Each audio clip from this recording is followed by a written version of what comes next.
fallout from the news that Kyrie Irving wants to be traded from the Cavs. Our Stephen A. Smith reporting that LeBron James is so upset to have been made a part of the conversation, he'd be tempted to fight Kyrie. Take a listen. Kyrie did not know that LeBron was coming back to Cleveland. So Kyrie was salty from that moment.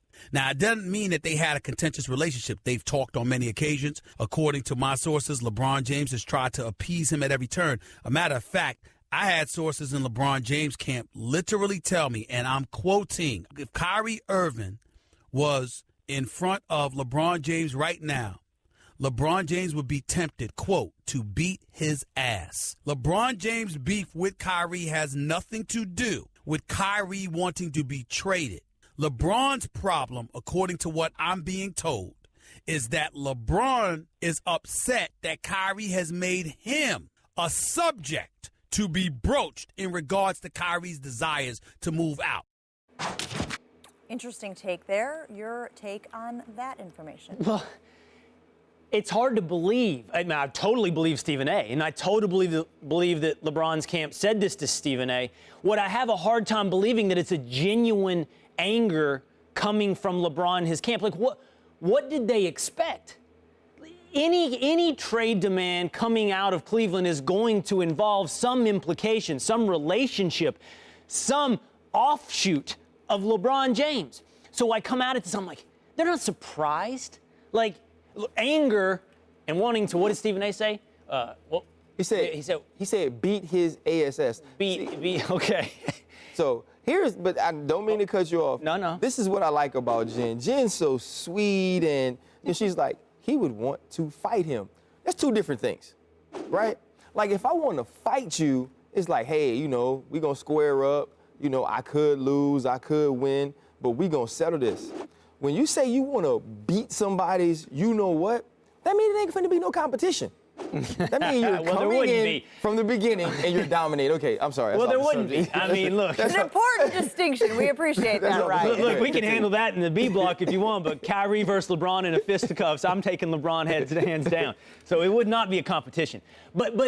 So, okay, he wants to beat his...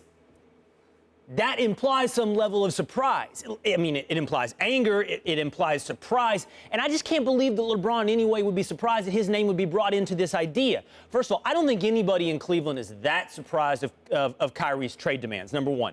In fact, we know that Cleveland was considering trading Kyrie on their own, so they considered a future without Kyrie before Kyrie forced them to consider that future. They considered it whenever it came to Paul George trade talks, whatever the option may be, they were looking at and could conceive an idea of the Cleveland Cavaliers in the near term without Kyrie Irving. In fact, that's part of what made Kyrie say, hey, then let's do this. Let's get me out of here.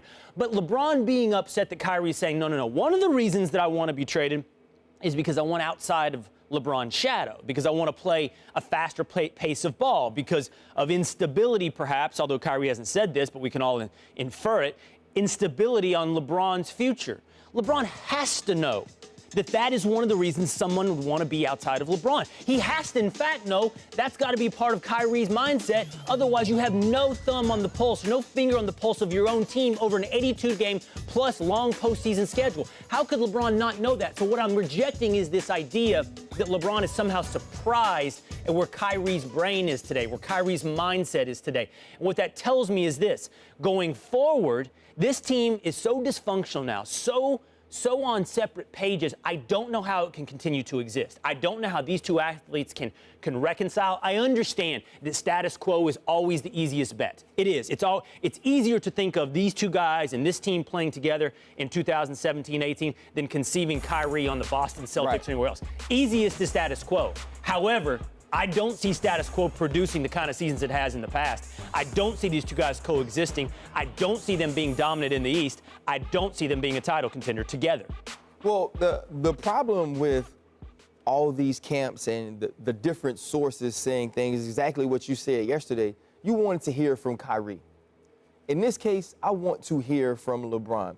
And I don't think many of us truly believe, even though Stephen A. said, and I quote, that LeBron James wants to show Kyrie them hands, right? right? I don't believe that's what he's saying. I think it's just, if it was a quote, if it's something LeBron said, it's one of those things to express his anger. It's an analogy to let people know this is how mad I am. The confusing part for me is, on one hand, you have Kyrie's camp upset because LeBron's camp leaked the message. LeBron's camp leaked the fact that Kyrie wanted to be traded and the reasons he wanted to be traded. So I agree with you in the sense of there should be no surprise. There probably isn't a surprise on LeBron's behalf because he knew why Kyrie wanted out. The issue is for LeBron, though, why am I even a part of it? Not in the sense of, I know how you say everything leads back to LeBron. LeBron has tried to do everything to appease Kyrie. LeBron is a smart businessman. LeBron is an intelligent basketball player. He understood that in order for Cleveland to succeed, I had to coexist with Kyrie Irving. I had to coexist with the person that's going to take the clutch shot. I have to coexist with somebody who is a score-first mentality when I'm not. So LeBron has done everything he possibly could to make this relationship work. It's not about being surprised, Will. It's about feeling betrayed. See, when business is a part of it, you can understand it, right? If Kyrie's reasons were business-minded, if Kyrie's reason was, you know what, I want to go to this place because I believe if I'm the focal point, I can get this 228 like James Harden, or I can get this Steph Curry deal if I move out and I'm on my own and people see me as the driving force of a team. If he said those things, there's nothing for LeBron to say. If he says those things, it doesn't bring into question their relationship. This anger is about relationship, not basketball.